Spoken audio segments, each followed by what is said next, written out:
Well, never mind all that stuff, because COVID also taught Sunny Hostin how to get her groceries delivered.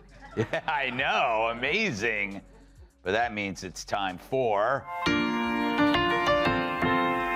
Living your life and you're feeling low. You don't know what is true. You don't know what's true. So you quick flip through the channels to watch Sunny on The View. Oh my God, the stuff she says is dumb. Where the hell they get this woman from? She's a host who's always crass and lame, with lots of nonsense to proclaim. Sunny Host just went full meltdown mode. And no, it's not Mercury in retrograde. Greg Gutfeld called her out so hard, even her teleprompter started glitching. Hypocrisy exposed. Drama off the charts. Tissues flying off the shelves. If you've ever wanted to see someone unravel faster than a knockoff wig in a wind tunnel, buckle up. This is the showdown nobody saw coming, except everyone who's ever watched The View. You won't believe what she said after the cameras stopped rolling. Fun of The View a lot, but that's only because they keep talking. Those hens are always clucking. They get to say stupid stuff for an hour every day, and then I get to say stupid stuff for an hour every day, except on purpose. But every now and then, one of those dingbats inadvertently says something that reveals modern liberal thought so perfectly it deserves further study. You know, like a weird serpent that washed up on the beach and you want to poke it with a stick. Sunny Host finally cracked, folks. And not just the usual kind of cracking that happens daily on The View when someone asks a question more complicated than, what's your favorite color? No, this was a total high-definition 4K Ultra HD televised breakdown, all courtesy of one man, Greg Gutfeld, who managed to expose more hypocrisy in 2 minutes than The View has managed to ignore in 2 decades. So, Sunny, I bet you haven't been in a supermarket since COVID for about 3 years. I haven't been in a supermarket since COVID. For about 3 years. That's when I discovered Instacart. And I give them a big tip because they don't always pay their people well. And so that's been an issue, I think, for the company. But, man, you can get toiletries. You can get fire logs. You know those big bounty towels you don't want to carry? I those from Costco. Somebody else goes. Fire logs? She had to tell the audience that she tips big because even she knows she sounds insufferable. Hey, I'm an but at least I tip. It all started like any normal Tuesday on The View, which means the show's opening was filled with the usual group therapy energy, loud affirmations, backpatting, and a group agreement that they were once again saving democracy, one misinformed opinion at a time. Sunny Host, who plays the role of legal expert the same way a teenager plays Guitar Hero, enthusiastically but terribly, was of course front and center, delivering deep insights like, everything bad is someone else's fault, and facts are optional if you say things passionately enough. Hostin's obsession with race gets thrown back in her face. Today's video comes to us from Sunny Hostin. Sounds like a town. We're in Sunny Hostin. She was on PBS's Finding Your Roots, a show dedicated to researching celebrity ancestry. For context, Sunny is a staunch supporter of reparations and has made a fortune spewing nonsense about white privilege and racial justice.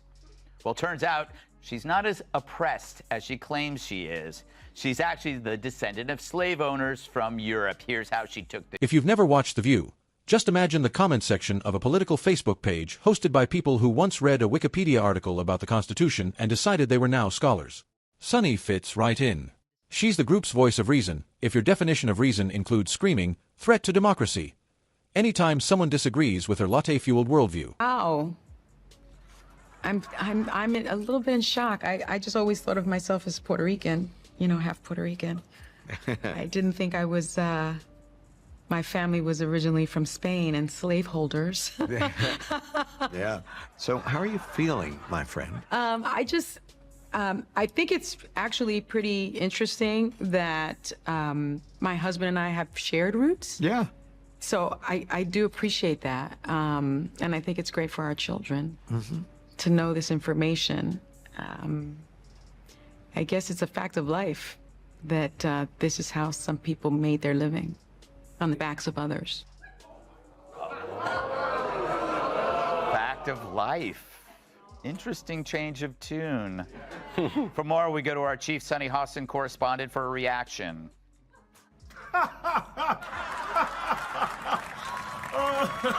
But then, oh, sweet comma. Greg Gutfeld decided to get involved. And that's when the real fun began. See, Greg Gutfeld isn't exactly what you'd call polished in the traditional sense. He's more like a smartass at a dinner party who says what everyone's thinking but is too polite to blurt out. And apparently, no one told Sunny that sarcasm is still legal in most states. Because the minute Gutfeld started pointing out her greatest hits of hypocrisy, Sunny collapsed like a deck chair in a hurricane. Firstly, Sunny's magical ability to demand civil discourse while, just weeks prior, categorizing half the country as a roving band of democracy-destroying goblins. Civil discourse, but only if you agree with her 100%. Otherwise, you're basically an accomplice to murder. That's how Sunny Hostin's logic works. It's a beautiful, disastrous fusion of courtroom drama and middle school lunchroom politics. But Greg wasn't finished. Oh no, he went full forensic accountant on her, pulling up receipts like he was auditing her entire public career. One moment, Sunny's decrying the evil of family separations at the border. Fast forward to when her preferred administration does the exact same thing, and suddenly it's just complicated policy nuances that we mere mortals could never understand. Hypocrisy. Oh, she practically embroidered it on a pillow. I'm gonna milk this till the end of time. You're right. Anytime she says something stupid, I'm gonna go, slave owner! Kat, I just watched that. That's the second time I've watched that. She was tipped off beforehand, right? Because they had to tell her before, so she had time to regroup. They wouldn't just surprise. Really? You think? No? I don't know. I feel like she could have maybe done better. Okay. Greg laid it all out. Sunny's outrage is a light switch, on when a conservative sneezes, off when a liberal faceplants into the Constitution. She's the type to call for investigations into the ethics of someone's tweets while simultaneously defending politicians who couldn't spell ethics if you spotted them the E and the T. And the best part? The audience at The View responded to all this like the loyal congregation they are. Gutfeld could have handed them a photo album of Sunny's contradictions, autographed by Sunny herself, and they would have booed him for spreading hate. Naturally, Sunny did the only thing a true modern TV personality knows how to do. She played the victim faster than you can say, audience sympathy. With a trembling voice and the practiced tears of someone who's been to media training 3 times this year, she spun Gutfeld's criticism into a full-blown attack on all women, all minorities, and presumably all rescue puppies everywhere. Because when you can't win the argument, just expand the battlefield until you're fighting on pure emotion. I think that women, white women in particular, want to protect the patriarchy here because it's to their benefit. Yeah. They want to make sure that their husbands do well. They want to make sure that their sons do well. They want to make sure that their children do well. And they want to make sure that they do well. Most of the women in some of these studies are married white women, and they do fall in line with what their husbands are doing. People have to wonder, where does Sunny Hostin get her opinions? Yeah. Like you said, and it's obviously from her husband. She has to tell her what to say on The View, because without it, she's got nothing. Sunny, who spent years calling millions of Americans vile names from her comfy ABC throne, now wept because someone dared to point out that she contradicted herself more than a motivational speaker with commitment issues. It was the kind of emotional gymnastics that would earn a gold medal if Olympic judges scored based on lack of self-awareness. And The View, oh, they circled the wagons like cowboys in an old western.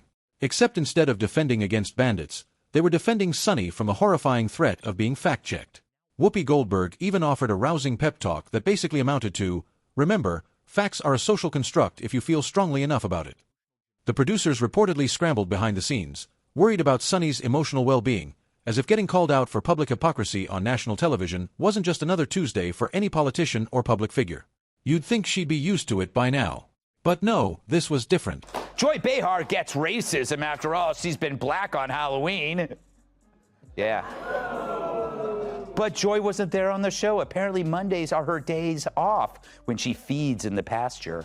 But that is convenient, right? It's like one of my aunts dies every time Brian Kilmeade wants to hang out.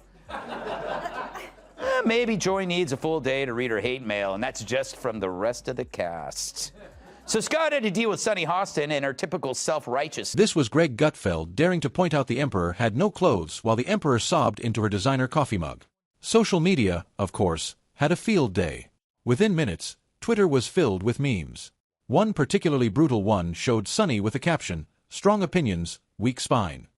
Another had her crying on The View with the tagline, "When you realize receipts don't lie." Even the apolitical crowd started noticing.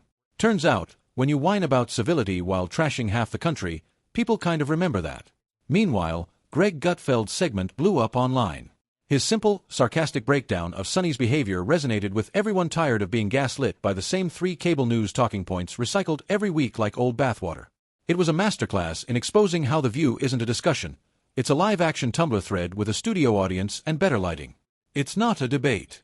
It's a synchronized swimming event where everyone agrees on the choreography beforehand, and anyone who cannonballs into the pool gets booed for violence. But unlike this chick, we didn't think it was the best thing that could have happened to us. Although it did get Joy Behar to wear a mask.